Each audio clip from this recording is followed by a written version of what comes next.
We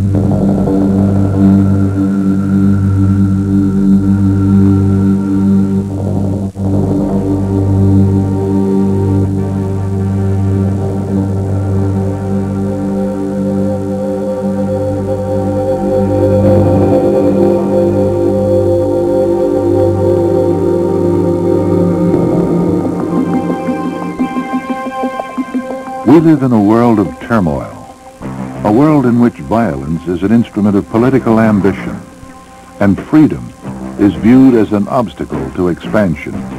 Today, totalitarian regimes advance their aims not only by arms, but by intimidation, terror, subversion, and disinformation. An array of weapons designed to cow the weak and confuse and divide the strong. America faces all these threats, and pressing domestic ones as well. Among these, poverty, crime, drug addiction, and an educational system that fails to encourage excellence or civic responsibility. Some would solve our problems with simplistic solutions, easy answers to difficult questions. What credence should we give them? We've always been concerned about those people who had easy answers, simple answers for very difficult and complex problems. The single-issue approach to any problem is always wrong because it emphasizes one value or one problem to the exclusion of other values. Values have consequences. This is the motto of the Ethics and Public Policy Center and the concept that guides its work. And I welcome you here to our press conference on a highly controversial and very timely topic, the question of investment or disinvestment in South Africa. First of all, just a word about the Ethics and Public Policy Center, which published this book. We're a private, nonprofit group which seeks to clarify and reinforce the bond between the Judeo-Christian tradition and current issues, both domestic and foreign policy. The center, located in Washington, D.C., is supported by tax-deductible contributions from foundations, corporations, and individuals, among them distinguished business and religious figures. There are 4 areas of research.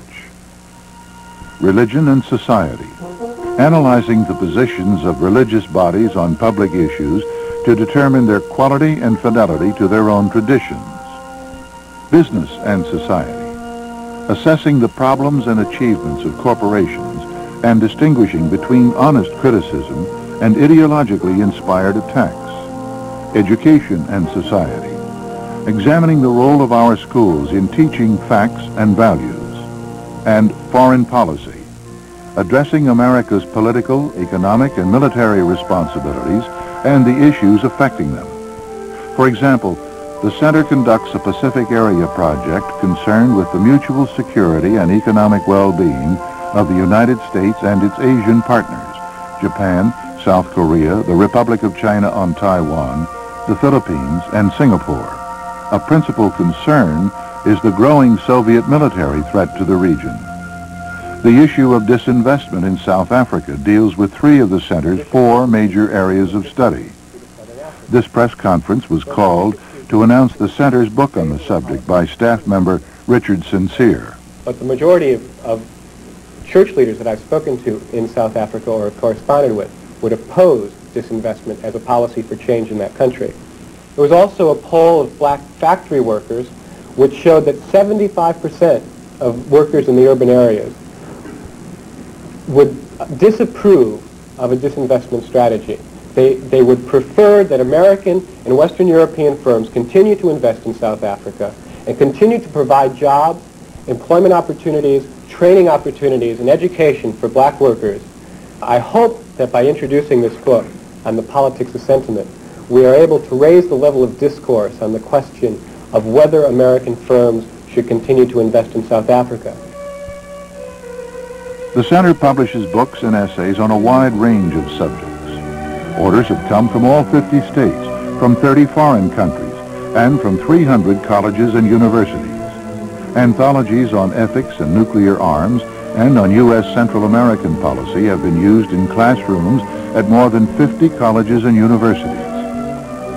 The center holds public meetings, seminars, dinners, and luncheons to present the accomplishments and views of distinguished leaders. At one luncheon, Ambassador Jeane Kirkpatrick discusses Central American policy.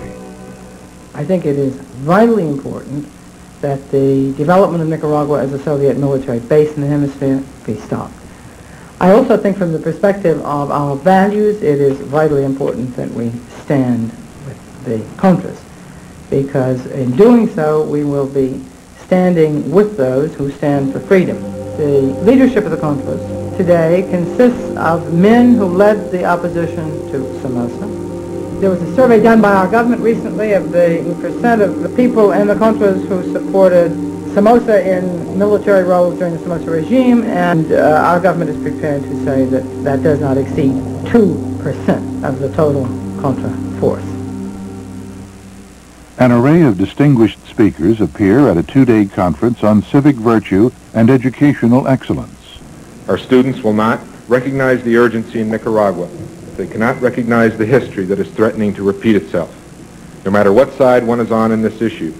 If one has never heard of the Cuban Missile Crisis, one cannot comprehend the Sandinista head of secret police when he states that Cuba's friends are Nicaragua's friends, and Cuba's enemies are Nicaragua's enemies. If our students know nothing of the Russian Revolution, they cannot comprehend the Sandinista Minister of Defense when he says, Marxism-Leninism is the scientific doctrine that guides our activities, and we would like to help all revolutions.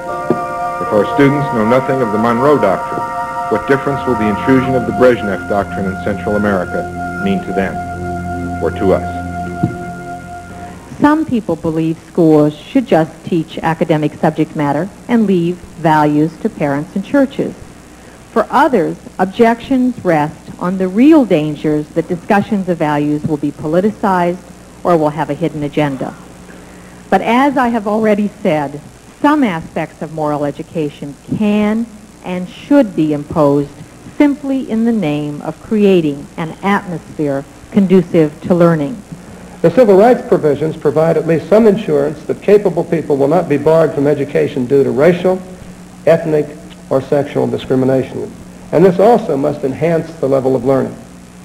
However, there is an inevitable tendency to measure equal opportunity in terms of progress towards equal results. The most condescending and elitist attitude of all is the one that says that some people or groups simply can't be expected to achieve, and that if we don't want to embarrass them, we must banish all standards of achievement. Welcome to this special conference on the politics of famine, American responsibility in Ethiopia. A Capitol Hill conference explores the reasons for the Ethiopian famine. Traditionally, Ethiopia's farmers have saved food in good years for the bad seasons that they know are bound to come. But according to the communist regime in Addis Ababa, saving food from good years has been called hoarding and has led inexorably to mass executions. Saving money from past harvests and reinvesting for more future production of food is called capitalist accumulation and a crime against the people. While drought is an act of God, it takes the willful acts of men and women to turn the acts of God into a calamity. The world must be informed that it is the agricultural policies of forced collectivization, coercion, and exploitation of the farmers that created a disincentive for the production of food and consequently led to starvation. Your center's genuine humanitarian concern made it possible for the voiceless millions of Ethiopia to be heard in the highest corridors of power. The parallel between what the Marxist government at Addis Ababa is doing today with that which Stalin did in the 1930s and 40s is exceedingly striking. I don't know of any other case in the world where the genetic code of genuine Stalinism has been so rigorously and religiously followed as in Ethiopia. At its annual dinner, the Center presents the coveted Shelby Cullum Davis Award for Integrity and Courage. Among those honored have been Jeane Kirkpatrick, Lech Walesa, and Paul Nitze. The award dinners have produced intellectual substance, news, and presidential praise. At a dinner honoring Paul Nitze, the president's chief negotiator on nuclear missiles in Europe, Defense Secretary Weinberger expressed his view that the Soviets might be willing to come back to the bargaining table in Geneva. I believe that with a renewed confidence in ourselves and with our strength restored, and with a far greater understanding of a system with characteristics and imperatives very different from our own, that we really face exciting new prospects for peace and cooperation in this decade. I congratulate the Ethics and Public Policy Center, its director, Dr. Ernest Lefever, and its board of directors for selecting Mr. Nitze for this high honor. At the same time, I would like to congratulate the Center for its singular contribution in clarifying and reinforcing the bond between the Judeo-Christian moral tradition and the momentous problems that confront the United States. The high quality of your publications and conferences has won increasing respect from the political, academic, and religious communities. These communities are primary audiences of the Center's work. Another audience, the media. Center staff frequently participate in lively exchanges on radio and TV. He's assuming that all of those weapons would be targeted against cities, and that just doesn't go along with any targeting doctrine of either the Soviet Union or the United States. A poll of the American people to find out how many of them knew which side the American government supported in Nicaragua and in El Salvador. News stories on Center activities have appeared in publications ranging from the Washington Post and New York Times to Pravda. Staff-written articles have appeared in major American newspapers and journals.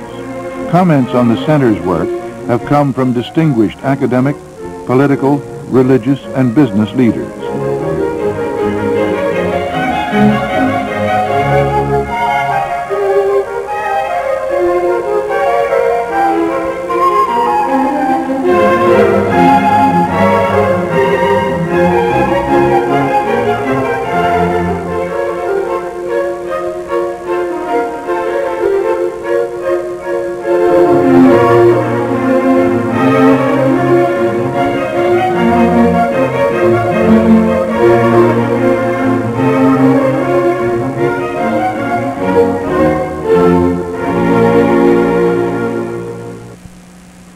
Values have consequences.